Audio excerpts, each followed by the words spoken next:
Ibinansag ng Philippine National Police ang isang 15.5 milyong relief goods scam sa Tondo, Maynila matapos masamsam ang 6,000 kahon ng DSWD Family Kits na may tatak na not for sale.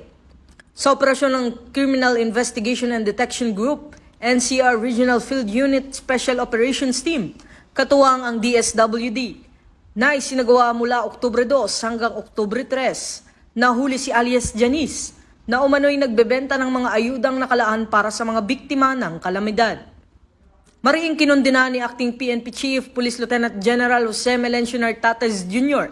ang pagsasamantala sa relief goods at tiniyak na mananagot ang lahat ng sangkot.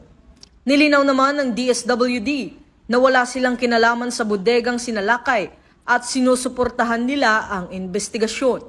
Ayon kay PNP spokesperson, Police Brigadier General Randolph Tuanyo, patunay ang operasyon na determinado ang kapulisan at mga ahensya ng pamahalaan na tapusin ang mga sindikatong kumikita mula sa pagdurusa ng mga kababayan.